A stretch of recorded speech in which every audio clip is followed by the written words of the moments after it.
Division number 58 से हमारे भाई एजाज हुसैन साहब, 59 से मोहतरमा शाजिया खातून साहिबा और डिवीजन नंबर 60 से मोहतरमा यास्मीन सुल्ताना साहिबा।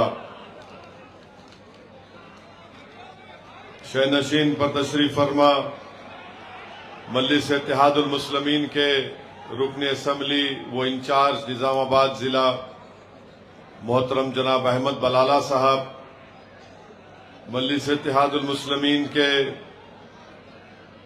मराठवाड़ा के नायब सदर मोहतरम जनाब फिरोज लाला साहब, औरंगाबाद सदर शहर के सदर शारिक नक्शबंदी साहब, साबिका रुकने बल्दी औरंगाबाद जनाब यटके साहब, भारत के मुख्तलिफ कोनों से मजलिस इत्तेहादुल मुस्लिमीन के जो जिम्मेदार यहां पर आए हैं, मैं आप तमाम का शुक्रिया अदा करता हूं। मेरे अजीज दोस्तों और बुजुर्गों, ये बल्दिया का इलेक्शन जरूर है मगर ये छोटा इलेक्शन नहीं है। ये इलेक्शन आपके सियासी इत्तेहाद और आपके सियासी शऊर का पैगाम देगा। इस इलेक्शन के जरिए से हम अपने उम्मीदवारों को कामयाब करके निजामाबाद में हमारी सियासी लीडरशिप को और मजबूत कर सकते हैं। इस इलेक्शन में मजलिस इत्तेहादुल मुस्लिमीन के उम्मीदवारों को कामयाब करके हम जो तरक्याती कामों के सफर का आगाज किए उसको पाए तकमील तक पहुंचाने का काम कर सकते हैं। इस इलेक्शन में मजलिस इत्तेहादुल मुस्लिमीन के उम्मीदवारों को कामयाब करके आप बीजेपी के बुलडोजर की सियासत को निस्तो नाबूद कर सकते हैं। आप मजलिस इत्तेहादुल मुस्लिमीन के उम्मीदवारों को कामयाब करके आरएसएस और बीजेपी के बढ़ते हुए कदमों पर रोक लगा सकते हैं निजामाबाद में। आप मजलिस इत्तेहादुल मुस्लिमीन के उम्मीदवारों को कामयाब करके आप दुनिया को बता सकते हैं कि मजलिस ही वो सियासी ताकत है जो फिरका परस्त आरएसएस के उन नापाक मंसूबों को नाकाम कर सकती है।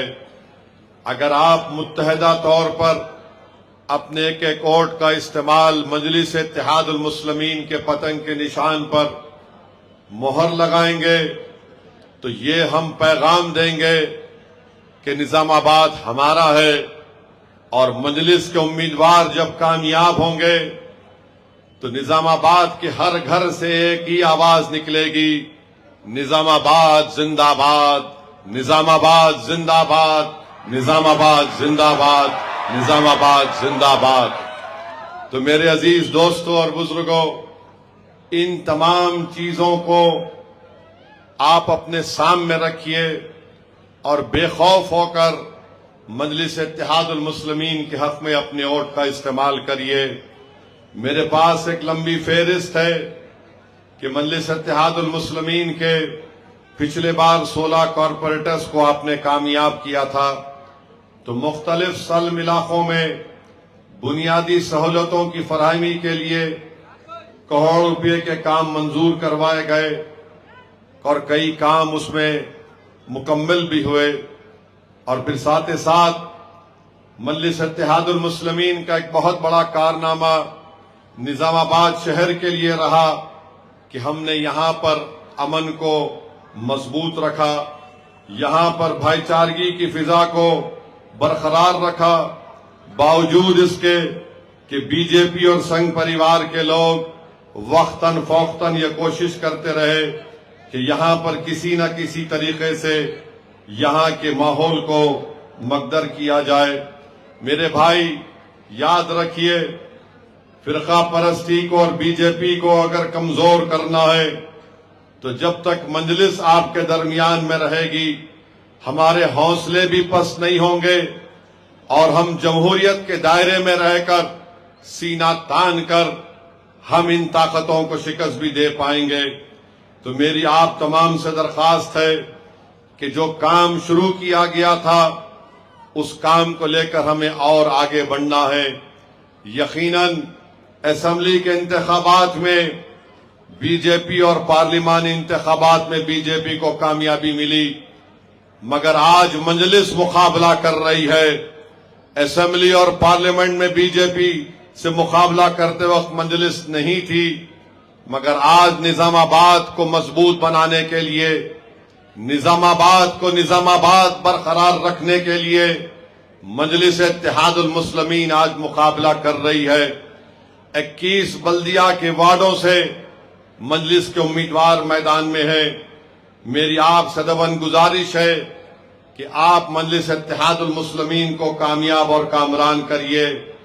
इनके पास दिखाने को कुछ नहीं है बीजेपी के पास, सिवाय इसके कि सुबह शाम खाली मजलिस के नाम का वजीफा पढ़ना और ओवैसी ओवैसी करते रहना। मेरे भाई, आप जानते हैं कि बोधन रोड के ऊपर पानी रहता था, वहां पर बॉक्स कलवर्ट बनाया गया। रेलवे ट्रैक के पास पानी रुकता था, कलवर्ट कंस्ट्रक्शन का काम शुरू हुआ। आप ये भी जानते हैं कि अरसापल्ली में ट्रैफिक के निजाम को बेहतर बनाने के लिए वो ब्रिज का काम मुकम्मल हो चुका है, मगर बीजेपी और दूसरी ताकतें सिर्फ यही चाहती हैं कि फिरका परस्ती के जहर को बढ़ाया जाए। मेरे अजीज दोस्तों और बुजुर्गों, आज मुल्क के माहौल से आप वाकिफ हैं। बीजेपी और नरेंद्र मोदी, बल्कि मैं निजामाबाद के हमारे बैकवर्ड क्लास के लोगों से अपील करूंगा, खास तौर से हमारे मुनूर कापू भाई बहनों से, कि बीजेपी ये कहती है कि बैकवर्ड क्लास का सबसे बड़ा लीडर भारत में मोदी है। पार्लियामेंट में खड़े होकर भी नरेंद्र मोदी ने, मैंने खुद अपनी आंखों से देखा, एक बार नहीं कई मर्तबा नरेंद्र मोदी अपने सीने पर हाथ मार के कहा कि भारत का सबसे बड़ा बैकवर्ड क्लास का नेता मैं हूं। मैं आपसे पूछना चाह रहा हूं, सीने पे तो हाथ मार दिए, मगर आपके गले पे हाथ मार दिए हैं। यूजीसी के गाइडलाइंस मोदी की हुकूमत ने बनाए और गाइडलाइंस में ये कहा, मेरे मुनूर कापू भाई बहनों, कि अगर यूनिवर्सिटी और कॉलेज में कोई बैकवर्ड क्लास के बच्चे से नाइंसाफी होगी, दलित से होगी, आदिवासी से होगी, अकलियतों से होगी, तो उसका एक निजाम और सिस्टम बनाया गया। आरएसएस ने पूरे मुल्क में अपर कास्ट और आला जात के लोगों से कहा, देखो इस तरह का रेगुलेशन बन गया, तुम निशाने पर रहोगे। तो मुल्क में आरएसएस की पूरी बैकिंग से एक एहतजाज शुरू किया गया। टीवी चैनल में जितने एंकर बैठते हैं, 6 बजे, 8 बजे, 9 बजे, 10 बजे, ये तमाम के तमाम आला जात से इनका ताल्लुक है। आरएसएस ने उनको भी आंख मार दी, तुम भी शुरू हो जाओ। वो भी शुरू हो गए और पूरे मुल्क में एक ऐसा फिजा पैदा करने की कोशिश की गई कि ये जो यूजीसी के रेगुलेशन है, इससे आला जात के बच्चे और बच्चियों को नुकसान पहुंचेगा। मगर आरएसएस हमेशा दुश्मन रही है बैकवर्ड क्लास के और दलित और आदिवासियों से। ये मसला सुप्रीम कोर्ट को गया, सुप्रीम कोर्ट के एक ही हियरिंग में सुप्रीम कोर्ट ने स्टे दे दिया। मैं पूछना चाहता हूं मुनूर कापू और बैकवर्ड क्लास के लोगों से, आपने बीजेपी को वोट दिया, इनके 7 एमपी आपने मुंतखब किए तेलंगाना से, क्या ये बैकवर्ड क्लास के लोगों से मोहब्बत है कि सुप्रीम कोर्ट में जो रेगुलेशन यूजीसी ने बनाया उसके ऊपर स्टे सुप्रीम कोर्ट दे दी? तो क्या ये मोदी हुकूमत की नाकामी नहीं है? और क्या यूनिवर्सिटियों में बैकवर्ड क्लास, दलित, आदिवासी बच्चे और बच्चियों से नाइंसाफी नहीं होती? क्या हम भूल गए कि हैदराबाद सेंट्रल यूनिवर्सिटी में रोहित वेमुला की मौत कैसे हुई थी? महाराष्ट्र में एक मुस्लिम बच्ची आदिवासी है, डॉक्टर है, कैसे उसकी मौत हुई थी? मैं पूछना चाहता हूं बीजेपी वालों से, बताओ तुम रोज हमको गाली देते हो, मगर तुम बैकवर्ड क्लास का नाम लेकर उनका वोट तो हासिल कर लिए। यूजीसी के रेगुलेशन का सुप्रीम कोर्ट ने स्टे कैसे दिया? क्या कर रहे थे मोदी हुकूमत के वकील? अरे वक्फ का काला कानून बना, सुप्रीम कोर्ट ने स्टे दे दिया, उस कानून पर स्टे दिया। तुमने यूजीसी के रेगुलेशन निकाले, सुप्रीम कोर्ट ने उस पर स्टे दे दिया। ये कौन सी मोहब्बत है? तो बैकवर्ड क्लास के लोगों को, हमारे दलित भाइयों को ये समझने की जरूरत है कि बीजेपी आरएसएस को अदर बैकवर्ड क्लास से मोहब्बत नहीं है, इनको हमेशा मोहब्बत थी तो आला जात के लोगों से। ये कभी भी नहीं चाहते कि वरना सिस्टम में डिस्टर्बेंस पैदा हो जाए। मैं गुजारिश करता हूं तेलंगाना के बैकवर्ड क्लास के लोगों से, रियासतों में बुक होते हैं, कहां पर? उत्तर प्रदेश बीजेपी की सरकार, बाबा वहां पर है। मध्य प्रदेश, वहां पर यादव साहब बीजेपी के मुख्यमंत्री। राजस्थान है, शर्मा साहब है। बिहार है, बीजेपी की हुकूमत है। ओडिशा है, बीजेपी की हुकूमत है। महाराष्ट्र है, बीजेपी की हुकूमत है। 80% SC ST एक्ट के एट्रॉसिटीज के केसेस बीजेपी ज़ेर इख्तिदार रियासतों में होते हैं। तो क्या बीजेपी एंटी दलित नहीं है, एंटी आदिवासी नहीं है? इसका फैसला ये आदादो शुमार बता रहे हैं। हम नहीं चाहते कि निजामाबाद में किसी किस्म से भी हमारे दलित आदिवासी भाइयों पर कोई जुल्म हो। हम एक पुरअमन निजामाबाद चाहते हैं और उसके लिए कोशिश करते रहेंगे। आप बताइए क्या हो रहा है? गाली मुझे देते हैं, ओवैसी ये है, मगर ये आदादो शुमार तुम्हारे क्या है बताओ? मेरे अजीज दोस्तों और बुजुर्गों, आसाम का चीफ मिनिस्टर है, हेमंत बिस्व शर्मा उनका नाम है। वो कहते हैं कि जो बंगाली बोलने वाले मुसलमान हैं, अगर कोई ऑटो चलाता है, 5 रुपए किराया हुआ तो किराया 5 रुपए मत दो, 4 रुपए दो। एक चीफ मिनिस्टर है जो भारत के आईन पर, जिसको बाबा साहेब अंबेडकर ने बनाया, खुलम खुला बोल रहा है कि जो मियां ऑटो में बैठेंगे उन 5 रुपए हुआ तो 4 रुपए दो। इनको अगर वोट डालना है मियां को तो बांग्लादेश में जाकर वोट डालो। तरकारी की कीमत गुवाहाटी में बढ़ती है तो मियां जिम्मेदार है। आप बताइए, एक चीफ मिनिस्टर रहकर कोई इतना गिर सकता है कि हम इनको ऑटो का किराया नहीं देंगे? क्या किसी के पास 1 रुपए के 2 कॉइन है? यहां पर है? लाओ।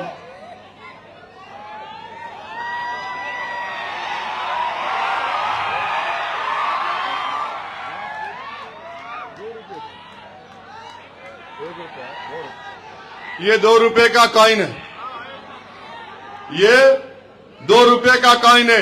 हेमंत बिस्व शर्मा तेरे को चंदा दे तो ले ले में से 2 रुपए,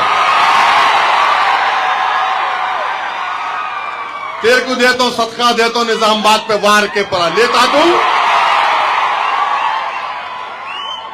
माने आप बताओ, एक चीफ मिनिस्टर रह के बोल रहा 5 रुपए है तो 4 रुपए दो, मैं तेरे को 2 रुपए तो ले ले। हाँ मेरे भाई, ये आपको दिख रहा है, मगर इसमें नफरत है एक मुख्यमंत्री चीफ मिनिस्टर की, नफरत है। 5 रुपए हुआ तो 2 रुपए देंगे। अब यहां पर उसकी देखा देखी कर रहे हैं, छोटे हेमंत बिस्व शर्मा बनने जा रहे हैं कोई यहां पर। अगर आप बनने जाएंगे 2 रुपए का चंदा दूंगा मैं, आपको लेना पड़ेगा।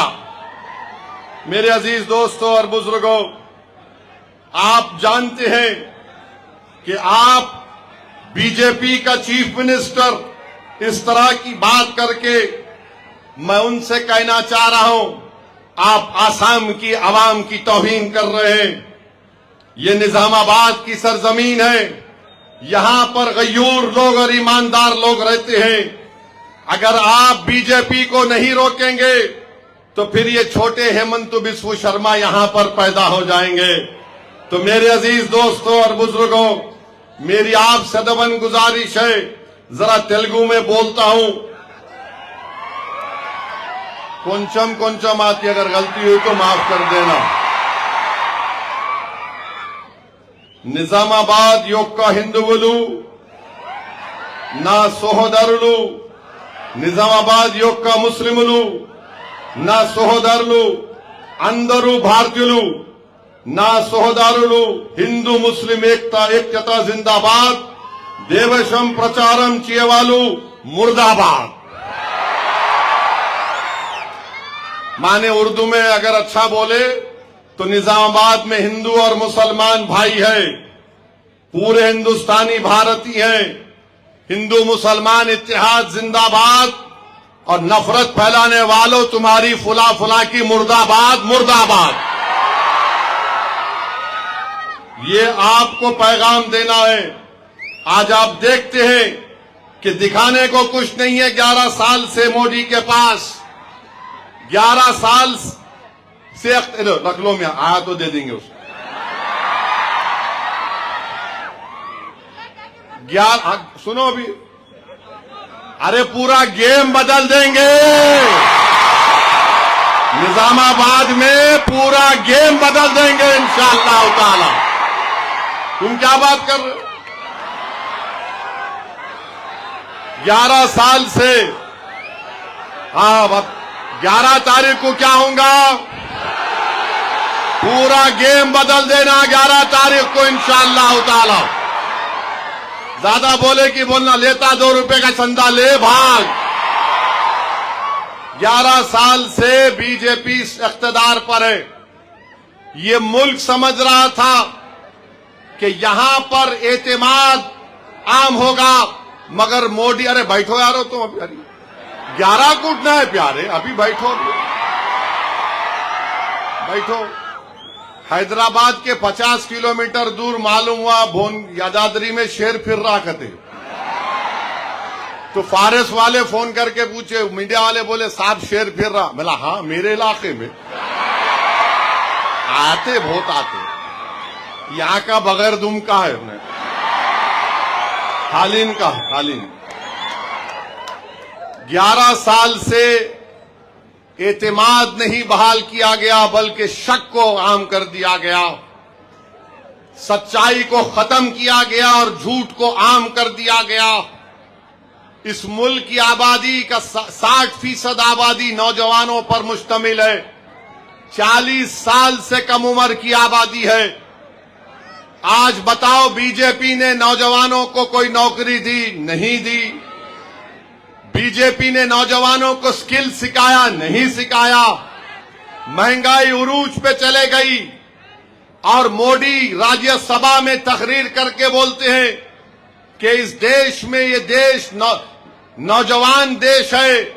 दूसरे विश्व में, दुनिया में जो ममालिक हैं वो बूढ़े हो रहे हैं। मोदी जी, ये देश आपसे पूछना चाहता है, आपने नौकरी नहीं दी। नौजवानों ने नौकरी पूछी तो मोदी ने कहा जाओ गांव रक्षक बन जाओ। नौजवानों ने पूछा नौकरी दो, तो कहा जहां कहीं भी ईसाइयों के फंक्शन हो रहे, मजहब तब्दीली के नाम पर गड़बड़ कर दो। नौजवानों ने नौकरी पूछी तो कहा जो बंगाली बोलता है उसको पकड़कर बांग्लादेशी बोल के पीट दो। नौजवानों ने नौकरी पूछी तो कश्मीर से जो गरीब आकर अपना कारोबार करता है भारत में, उसको मारो और पीटो। मेरे अजीज दोस्तों और बुजुर्गों, ये 11 साल का रिकॉर्ड है।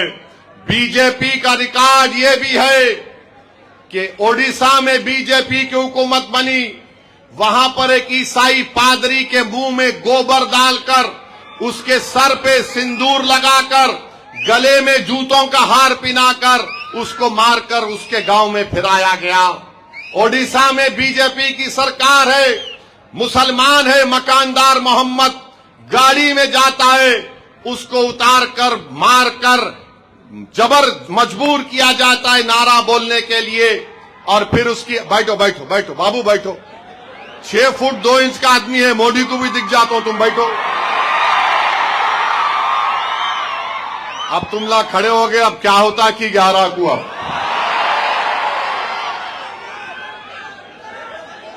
उसके बाद त्रिपुरा में, सुनो भाई अहम बात है, हाँ पूरा त्रिपुरा में फसाद हुआ। क्या किस पे फसाद हुआ? चंदे पे झगड़ा बोल के मस्जिद पे हमला, घरों को जला दिया गया।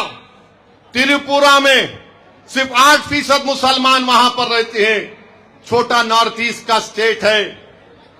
हिमाचल प्रदेश में बीजेपी की सरकार है, 22 साल का एंजल नामी आदिवासी बच्चा, उसको ये संघ परिवार के लोग इतना मारे कि वो बच्चा एमबीए कर रहा मर गया। उसका बाप कौन था? उसका बाप बीएसएफ का सिपाही था। उसका बाप हमारी सरहदों की हिफाजत कर रहा था, और हम बदबख्त हैं कि जो हमारी सरहद पर ठहर कर हमारी मुल्क की हिफाजत कर रहा था, हमने उसके बेटे को नहीं बचा सके। बताओ आप क्या हो रहा है हमारे देश में। हर जगह पर एक एक नए चीजों को शुरू किया जाता है। तो मेरे अजीज दोस्तों और बुजुर्गों, हालात और वक्त का तकाजा ये है कि पहले से ज्यादा हम मुत्तहिद रहें। और ये बीजेपी आरएसएस वालों जो देशभक्ति की बात करते हैं, राष्ट्रवाद की बात करते हैं, भारत से मोहब्बत की बात करते हैं, झूठ बोलते हैं ये लोग। और उनकी झूठ क्या है बताता हूं। एक गोरी चमड़ी वाला ट्रंप अमेरिका में बैठकर बोलता है हम भारत को कि तुम रशिया से तेल नहीं लेना, तुम वेनेजुएला से तेल लेना। मोदी जी, ट्रंप अमेरिका का सदर है, भारत का सदर नहीं है। हमने अंग्रेजों की 200 साल की गुलामी से इस मुल्क को इसलिए आजाद नहीं किया था कि गोरी चमड़ी वाला हमको बैठकर बोले कि तेल किससे खरीदना। अरे आप बोल सकते थे उसको कि तू अपना देश देख, हम अपना देश देखेंगे। अरे तेल किससे खरीदना ये हम फैसला करेंगे, किसके साथ क्या करना मगर नहीं। ट्रंप मोदी को बोला don't buy Russia oil. Modi ji बोले यस सर। ट्रंप बोला कि छाबार पोर्ट में आप इन्वेस्ट नहीं करना। ट्रंप बोले आपका हुक्म यस। छाबार पोर्ट क्या है? अगर छाबार पोर्ट भारत बना देता है पूरा, ईरान में एंट्री के साथ साथ अफगानिस्तान में हम जाएंगे, अफगानिस्तान के साथ साथ उज्बेकिस्तान, ताजिकिस्तान, तुर्कमेनिस्तान, कजाकिस्तान में हम रास्ता खोलेंगे। वहां पर तेल है, गैस है, हमको पाकिस्तान से जाने की जरूरत नहीं पड़ेगी। मगर ट्रंप बोल दिए, बड़े अब्बू बोले या इन बोले में खामोश हो गए। ट्रंप भारत को इररिलेवेंट बना रहा है। और हम आपका राष्ट्रवाद यह है, ट्रेड का एग्रीमेंट करे, अमेरिका से सामान आएगा 0% टैरिफ, भारत से सामान जाएगा 18% टैरिफ। तो बीजेपी वाले बोल रहे हम जीत गए। वहां से सामान आ रहा 0%, यहां से जा रहा 18%। अभी डिटेल्स नहीं आए, नहीं मालूम इसका कैसा असर पड़ेगा भारत के किसानों के ऊपर। मैं पूछना चाहता हूं, यह आपका राष्ट्रवाद है बीजेपी आरएसएस वालों? हम भारत के वजीर आजम से पूछना चाहते हैं, आर्मी का चीफ अपनी किताब में लिखा, उस किताब के इख्तिसाबात कैरावैन मैगजीन में छापे। आर्मी का चीफ बोल रहा कि लद्दाख में चीन के टैंक आ गए, मैं क्या करूं? किसको बोले? प्राइम मिनिस्टर को बोले, रक्षा मंत्री, डिफेंस वजीर दिफा को बोले, एनएसए को बोले, सबको बोले टैंक आ रहे चीन के, क्या करूं? बोलो मोदी जी, बोलो राजनाथ सिंह।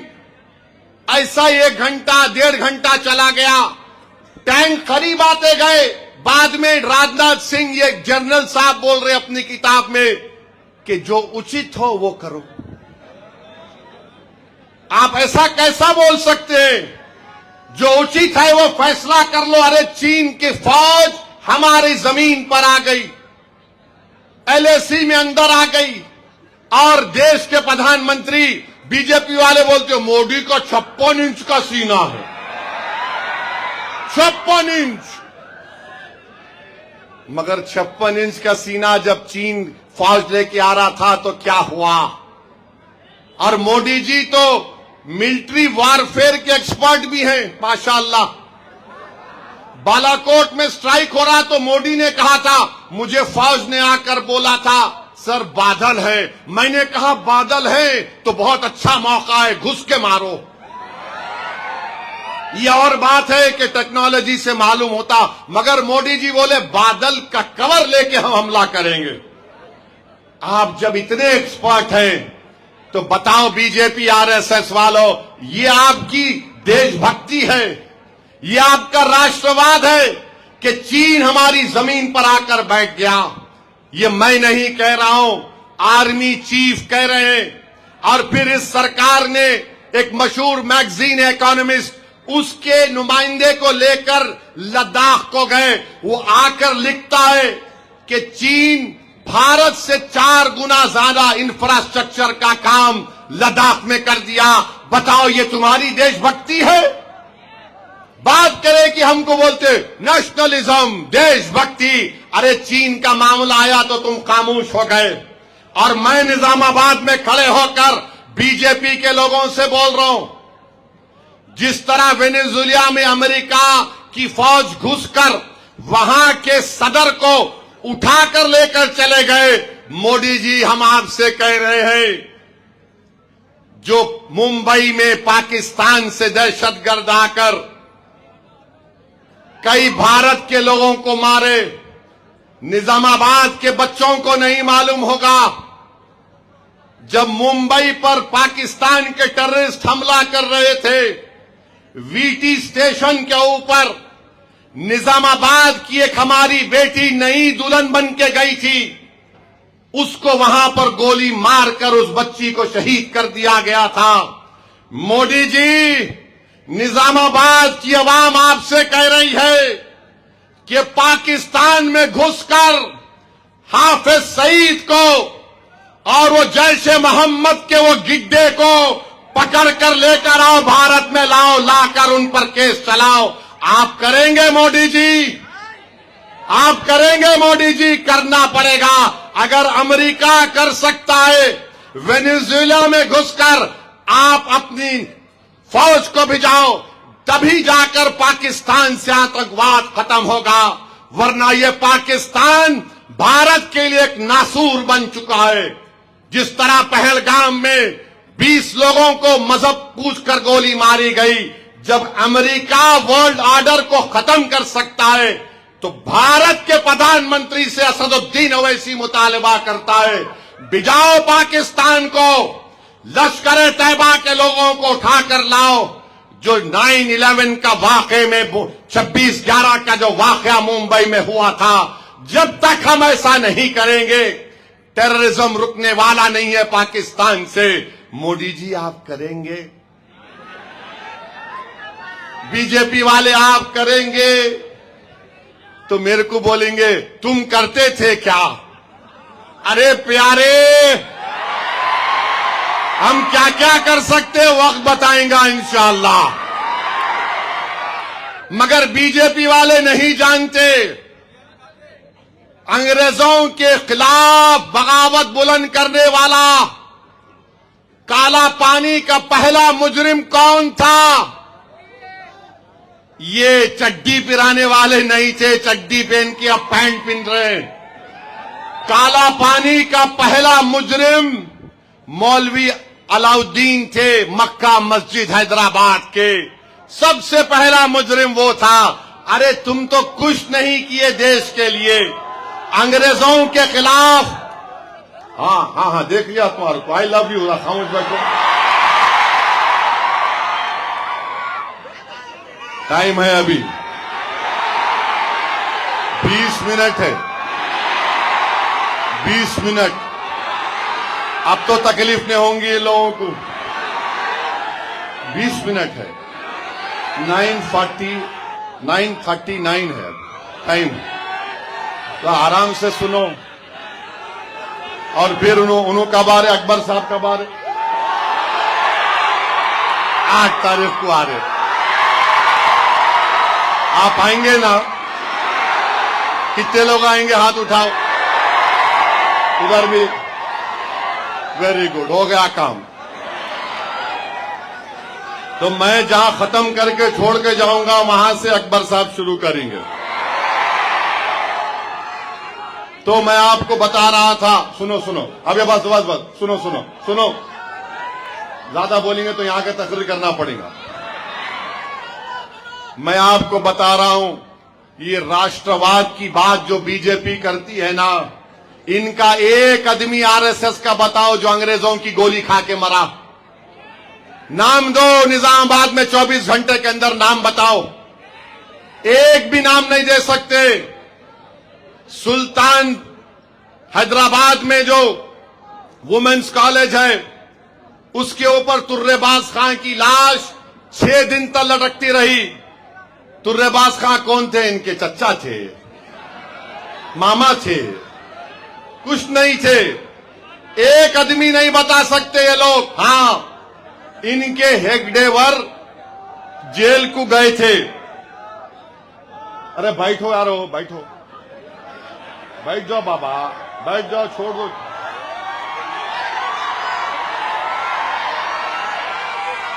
ठहरो, सुनो यारो, तुम लोग अभी असल मुद्दे पे आ रहे हो, तुम लोग डाइवर्ट कर रहे। हमारे घर में भी ऐसी करते हैं, डाइवर्ट कर रहे थे मुझसे।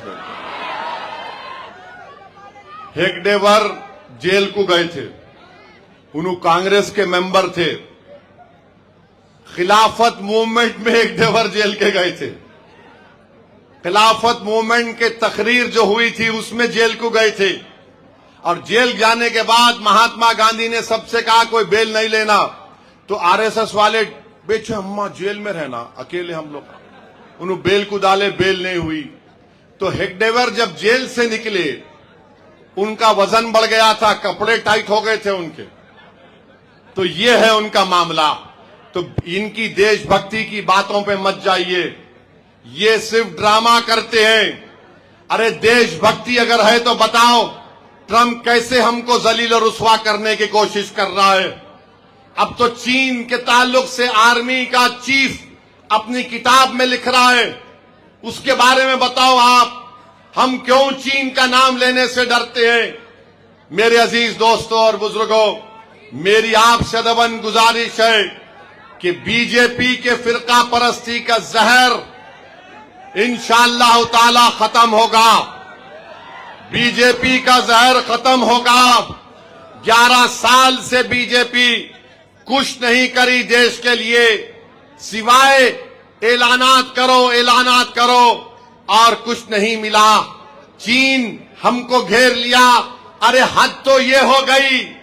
अरे राष्ट्रवाद की बात करने वालों, ये तो बताओ कि T20 का वर्ल्ड कप भारत है उसका मेजबान, और वो छोटा पाकिस्तान, वो बेकार पाकिस्तान की टीम आके बोल रही कि इंडिया से नहीं खेलेंगे। अबे तुम बोलना था, चल आना नहीं, भाग, नहीं खेलना है तो कैसा आता यहां पे? नहीं खेलना हमको बोल रहा है और आप लोग खामोश बैठ के सुन रहे। मगर किस पे बोलेंगे? नहीं, इन्हें बांग्लादेश, बंगाली बोलता है, इन्हें बांग्लादेश, दाढ़ी है, इन्हें वहां का है, बताओ तुम्हारे कागज कहां है, बताओ तुम कहां से आए। अरे भाई, जहां बोलना है वहां मुंह तो खोलो, वहां तो कुछ बोलो। मगर नहीं, सुबह शाम खाली मंजलिस को गाली, ओवैसी को गाली, हम ऐसा कर देंगे, हम फुला कर देंगे। तुम कुछ भी नहीं कर सकते, तुम सिर्फ जुल्म कर सकते, तुम सिर्फ जुल्म कर सकते। और तुम तरक्की नहीं, डेवलपमेंट नहीं, कुछ नहीं, सिर्फ एक ही रास्ते पे लगा दो। और अगर तुम्हारे से कोई पूछे, अरे इतना बताओ तुम्हारे पास इतने एमपी हैं पार्लियामेंट में, मोदी तकरीर क्यों नहीं किए लोकसभा में? तकरीर ही नहीं किए, तकरीर नहीं किया उन्होंने। बाद में मालूम हुआ कि उनको मालूम हुआ कि कुछ हो जाता हूं, कैसा होता कुछ भी नहीं होता। बहरहाल मेरे अजीज दोस्तों और बुजुर्गों, ना वो छोड़ दो, वो देख लेंगे। मैं आपसे बता रहा हूं, मजलिस-ए-इत्तेहादुल मुस्लिमीन बिहार का इलेक्शन लड़ रही थी। बिहार का इलेक्शन लड़ते वक्त ये नाम निहाद सेकुलर पार्टियां बोले नहीं जीतते, नहीं जीतते। हम बोले जीतेंगे, और अल्हम्दुलिल्लाह मजलिस के 4 एमएलएस को तोड़ लिया था। मजलिस उसी जगह से अपने एमएलएस को मुंतखब कराई। 5 एमएलए मजलिस के कामयाब हुए। समाजवादी पार्टी का अखिलेश यादव अपने 6 एमपी को बिहार भिजा दिया, और उनको एक ही बोला, सुबह शाम मजलिस को गाली दो, सुबह शाम दो। हम बोले 2 गाली दो, फिक्र नहीं हो हम करते, मगर सीमांचल की आवाम ने बता दिया कि तुमने 4 को तोड़ा, मगर जो रिश्ता मजलिस ने सीमांचल की आवाम से जोड़ लिया, आवाम ने और अल्लाह सुब्हानहू तआला ने उस आवाम के जरिए से दोबारा 5 कामयाब हो गए। तो हमको बोलना शुरू करे, नहीं ओवैसी जो है मजहबी बातें करता है तकरीर में। अरे दीवाने, जुदा हो जो दीन से सियासत, तो रह जाती है चंगेजी। समझे ना? अगर तुम्हारे मुंह में जबान है, तुम गूंगे हैं, तो मैं क्या करूं? तुम बोल नहीं सकते। कांग्रेस 60 सीट पर लड़ी बिहार में, कितने जीती? 6। तेजस्वी राजद वाले लड़े करीब 130-40, उन्होंने आ गए 40 पे। हम तो बोले थे हाथ मिला लो, अलायंस कर लो, मगर आप तैयार नहीं थे। इलेक्शन हारने के बाद हम लोग क्या बोलते दक्षिणी जबान में, लोतरंडी शुरू कर दी। नहीं। अरे कब तक तुम रोंगे? मम्मी मम्मी मेरा खिलौना ले दो। गठबंधन बोल रहा था ओवैसी का जनाजा निकाल देंगे, मगर अल्लाह वहां पर बोले औरंगाबाद में नहीं, कुछ नहीं होगा, मजलिस के खिलाफ माहौल है, औरंगाबाद मजलिस का गढ़ नहीं है, फुला हो जाएगा। औरंगाबाद भी हमने मेहनत की, और फिर उसका नतीजा आपके सामने है। फिर आओ सुनो, मुंबई में अखिलेश यादव ने हमारे खिलाफ अपने 6 एमपी को भिजाया था। हमने कहा 6 का जवाब बलाला देगा। मैंने कहा बलाला साहब जाइए, शिवाजी मानकुंड में समाजवादी पार्टी का एमएलए है, 8 वार्ड है वहां पर। मजलिस ने मेहनत की। एक नौजवान अतीक जो 12,000 वोट से एमएलए का इलेक्शन हार गया, 8 में से 6 वार्ड मजलिस जीती, जिसमें एक हमारे दलित भाई उबाले साहब। महाराज मुंबई में 8 म्युनिसिपल कारपोरेटर जीते, सब परेशान, अरे आखिर ये क्या हो रहा है? मुंबई में 8 आ गए, मुंब्रा में 6 आ गए, और फिर औरंगाबाद जो मजलिस का किला है, जिस तरह निजामाबाद मजलिस का किला है और रहेगा इंशाअल्लाह ताला। औरंगाबाद में 33 जीत गए, 33। शिंदे हमसे कम, कांग्रेस हमसे कम। शरद पवार के नाम बदलने की बात की, तो मैंने कहा औरंगाबाद जिंदाबाद। आज मैं कह रहा हूं, तुम मेरे साथ नारा लगाओ, निजामाबाद जिंदाबाद, निजामाबाद जिंदाबाद, निजामाबाद जिंदाबाद। 33 जीत गए, तो सब बोल रहे अरे ये क्या हो रहा, कैसे हो रहा, कैसे हो रहा ये? मेरे भाई, आज आपको और हमको मिलकर तेलंगाना में बताना इन लोगों को, चाहे बीजेपी आरएसएस हो या ये नाम निहाद सेकुलर पार्टियां हो, उनको बताना है कि हमारा वोट होगा, राज हमारा रहेगा। हमारा वोट तुम्हारा राज नहीं रहेगा। हमारा वोट मुत्तहिदा तौर पर हम अपनी जमात पतंग के निशान पर बटन दबाकर अपनी पार्टी को कामयाब और कामरान करेंगे।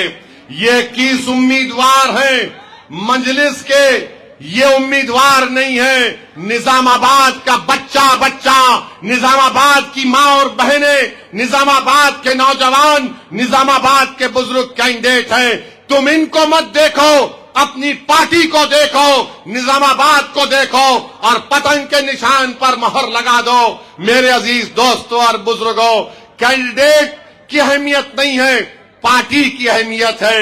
मैं हमेशा कह रहा हूं कि इनफरादियत को मत देखो, इज्तिमाइयत को देखो। बरकत इज्तिमाइयत में है, कामयाबी इज्तिमाइयत में है। मेरी आप तमाम से अपील है कि 11 तारीख के दिन अपने एक एक वोट का इस्तेमाल करिए। पतंग के निशान पर बटन दबाइए, न पतंग के निशान पर मोहर लगाइए। 21 कैंडिडेट हैं, पूरे 21 को कामयाब करेंगे आप इंशाअल्लाह। मेरी मां और बहनों से अपील कर रहा हूं, बिहार में 5 असेंबली की सीटें ऐसी थी जहां पर उस असेंबली कॉन्स्टिट्यूएंसी में 90% खवातीन ने अपने वोट का इस्तेमाल किया। 5 में से 3 मंजिलिस जीती, 5 में से 3 मंजिलिस जीती। और जब जीतने के बाद मैं उनका शुक्रिया अदा करने के लिए गया, तो एक असेंबली हल्के में मुझे खवातीन ने बुलाया। मैं पैदल जा रहा था और बुलाकर कहा, इधर आओ ओवैसी। मैं उनके पास गया तो मां और बहनों ने मुझसे कहा, हमारे घर पर राजद का झंडा है, मगर हम तमाम ने फैसला लिया कि बावजूद इसके कि हमारे मर्द हजरात बोल रहे थे कि लैंटेन को वोट दो, हमने कहा हम पतंग साहब को वोट देंगे।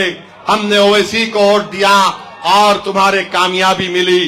तो मां और बहनों, अपने वोट का इस्तेमाल करो। नौजवानों, 11 तारीख के दिन सुबह के अवलीन सातों में अपने एक एक वोट का इस्तेमाल करने जाओ। ये इलेक्शन निजामाबाद को अमन से रखने का है। ये इलेक्शन निजामाबाद को तरक्की की राहों की तरफ लेकर जाने का इलेक्शन है। ये इलेक्शन हमारी पहचान का इलेक्शन है। ये इलेक्शन इस शहर में हमारे रोब और दबदबे को बरकरार रखने का इलेक्शन है। नौजवानों, मैं तुमसे अपील कर रहा हूं, मुस्तकबिल तुम्हारा है। आज हमको मुत्तहिदा तौर पर अपने वोट का इस्तेमाल करना है। मजलिस को वोट देना इसलिए जरूरी है कि इस इलेक्शन के बाद SIR होगा और बीजेपी NPR NRC के जरिए नहीं, वोटर लिस्ट के जरिए भारत के मुसलमानों की शहरियत खत्म करना चाहती है। आपका नाम वोटर लिस्ट में है तो दबाकर अपना वोट डालो, ताकि दुनिया को मालूम हो जाए कि वोटर लिस्ट में मेरा नाम है, मैंने अपना वोट का इस्तेमाल किया। SIR होगा तो मजलिस पूरी रहबरी करेगी, मगर अभी से हमको तैयारी करना है। मैं निजामाबाद के मसाजिद के तमाम जिम्मेदारों से अपील कर रहा हूं, तेलंगाना के तमाम मसाजिद के जिम्मेदारों से अपील कर रहा हूं कि हर जुमे में खुतबे से पहले SIR पर 2-3 मिनट बोला जाए, मैपिंग सही तरीके से हो। 2002 की वोटर लिस्ट में अगर अब्बा या दादा का नाम है, वो बकायदेयात अल्हम्दुलिल्लाह उनका नाम लो और प्रोजेनी सर्टिफिकेट हासिल करो। बर्थ सर्टिफिकेट अगर नहीं है बनाओ, पासपोर्ट बना सकते बनाओ, SSC का सर्टिफिकेट है तो तैयार रखो। इंशाअल्लाह ताला पूरी रहबरी मजलिस करेगी। उत्तर प्रदेश में बीजेपी के लोग फॉर्म 7 डालकर मुसलमानों के नामों को डिलीट करवाना चाहते हैं, तो निजामाबाद की आवाम, तेलंगाना की आवाम से ओवैसी अपील कर रहा है कि जो जेन्युइन वोटर है SIR में अपना नाम लिखवाइए। बीजेपी RSS को अपनी साजिश में नाकाम करिए, उनको कामयाब होने मत दीजिए। तो मैं आपसे अपील कर रहा हूं, 11 तारीख को निजामाबाद के आसमानों पर, 11 तारीख को निजामाबाद के घरों में, 11 तारीख को निजामाबाद के सड़कों में, निजामाबाद के हर एक की जबान पर क्या होगा, निजामाबाद की आवाम क्या करेगी और हम क्या करेंगे, ऐसा डाल के तुम, अरे भाई बंद करो, तुम्हारे म्यूजिक में मजा नहीं है जो अल्लाह ने मेरे अल्फाज में दिया है, छोड़ो तुम। अपना सेलफोन खोलो, जरा लाइटर खोलो, ताकि RSS के जो लोग हैं उनको मालूम